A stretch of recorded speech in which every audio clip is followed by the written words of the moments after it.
ಎಷ್ಟು ಮೌಲ್ಯದ ದಂತ ಮತ್ತು ಎಲ್ಲಿಂದ ತರ್ತಾ ಇದ್ರು, ಯಾರಿಗೆ ತಗೊಂಡೋಗಿ ಮಾರಾಟ ಮಾಡ್ತಿದ್ರು ಮತ್ತು ಎಷ್ಟು ಜನ ಬಂದ್ರ? ಈಗ ನೋಡಿ, ಒಂದು ಬೆಳಗ್ಗೆ ಬಂದ ಒಂದು ಮಾಹಿತಿ ಪ್ರಕಾರವಾಗಿ ನಾವು ಟೀಮ್ ಮಾಡಿ ವರ್ಕೌಟ್ ಮಾಡಿದಾಗ ಈ ಒಂದು ಕಾರು ಮತ್ತು 3 ಜನ ಆಸಾಮಿಗಳು ಅವ್ರನ್ನ ಸೀಸ್ ಮಾಡಿದ್ದೆ, ಅರೆಸ್ಟ್ ಮಾಡಿದ್ದೀವಿ. ಅದ್ರ ಜೊತೆಗೆ 2 ದಂತ, ಆನೆಯ ದಂತ ಸುಮಾರು 2 ಸೇರಿದ್ರೆ 20 kg ತೂಗುವಂಥ ಒಂದು ಜೊತೆ ದಂತವನ್ನು, ಆನೆ ದಂತವನ್ನು ಸೀಸ್ ಮಾಡಿದ್ದೇವೆ. ಅದರದ್ದು ಮೌಲ್ಯ ಈಗೇನು ಮಾರ್ಕೆಟಲ್ಲಿ ಹೇಳಲಿಕ್ಕೆ ಬರೋಲ್ಲ. ಇಟ್ಸ್ ಅ ಬ್ಯಾಂಡ್ ಐಟಮ್ ಆಗಿರೋದ್ರಿಂದ ಅದರ ಮೌಲ್ಯವನ್ನು ನಿಗದಿ ಮಾಡಿ ಇಷ್ಟೇ ಆಗುತ್ತೆ ಅಂತ ಹೇಳಲಿಕ್ಕೆ ಬರೋಲ್ಲ. ಆದರೆ ಬ್ಲ್ಯಾಕ್ ಮಾರ್ಕೆಟಲ್ಲಿ ಇದು ತುಂಬ ಬೆಲೆ ಬಾಳುವಂಥದ್ದು. ಸೊ ಅಂಥ ಇದನ್ನು ಇವತ್ತು ಸೀಸ್ ಮಾಡಿದ್ದೀವಿ. ಒಂದು ಕಾರು ಸಹ ಸೀಸ್ ಮಾಡಿದ್ದಾರೆ. ಈ ಮಧ್ಯದಲ್ಲಿ ಅದನ್ನು ಮುಂದಿನ ತನಿಖೆಗಾಗಿ ಒಳಪಡಿಸಿ ಮುಂದೆ ಹೇಗೆ ಎಲ್ಲಿಂದ ಬಂತು ಅಂತೇಳಿ ಅದನ್ನು.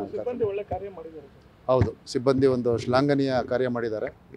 ನಮ್ಮವರು ಚಿದಾನಂದ್ ಅಂತೇಳಿ ಫಾರೆಸ್ಟ್ರು, ಮತ್ತು ಶಿವರಾಜು, ಹೊಸಮನಿ, ಮತ್ತು ಪಾಟೀಲ್, ಹನುಮಂತ್ ಪಾಟೀಲ್ ಎಲ್ಲರೂ ದೊಡ್ಡ ತಂಡನೇ ಹೋಗಿ ಬೆಳಗ್ಗೆಯಿಂದನೂ ವರ್ಕೌಟ್ ಮಾಡಿ ಅದನ್ನು ಹಿಡಿಯೋಕ್ಕೆ ಯಶಸ್ವಿಯಾಗಿದ್ದಾರೆ. ಸರ್, ಈಗ ಬೈಯರ್ ಸಿಕ್ಕಿದನೋ ಅಥವಾ ಬೈಯರ್ ಥರ ನಿಮ್ಮ ಟೀಮ್ ಏನಾದರೂ? ಬೈಯರ್ ಥರ ನಮ್ಮ ಟೀಮು ಕಾರ್ಯಾಚರಣೆ ಮಾಡಿತ್ತು. ಅವರು ಸೆಲ್ಲರ್ಸ್ ಥರ ಬಂದಿದ್ದರು. ಇನ್ನೂ ಕೆಲವು ಆಸಾಮಿಗಳು ತಪ್ಪಿಸ್ಕೊಂಡಿದ್ದಾರೆ. ಅವ್ರನ್ನ ಬಲೆ ಬೀಸಿದ್ದೇವೆ. ನೋಡಿ, ವನ್ಯಜೀವಿ ಸಂರಕ್ಷಣಾ ಕಾಯ್ದೆ ತುಂಬ ಕಟ್ಟುನಿಟ್ಟಿನ ಕಾಯ್ದೆ. ಈ ಆನೆ ಒಂದು ಶೆಡ್ಯೂಲ್ ಅನಿಮಲ್ಗೆ ಬರುತ್ತೆ.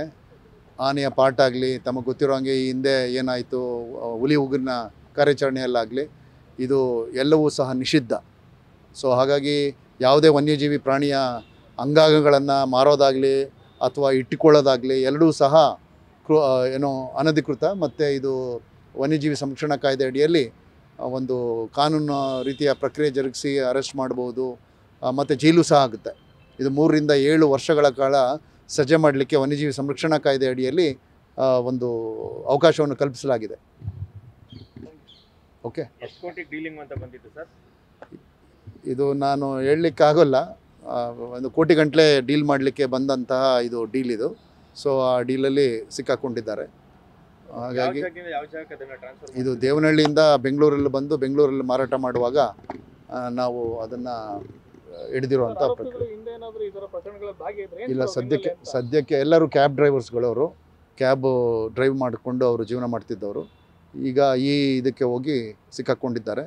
ಮುಂದಿನ ತನಿಖೆ ಮೇಲೆ ಎಲ್ಲಿಂದ ಬಂತು, ಹೇಗೆ, ಏನು ಅನ್ನೋದನ್ನ ನಮಗೆ ಮುಂದೆ ಗೊತ್ತಾಗ್ತದೆ. Okay, thank you. News First, ನಿರ್ಭೀತಿಯಿಂದ ನಿಮ್ಮ ಪರವಾಗಿ.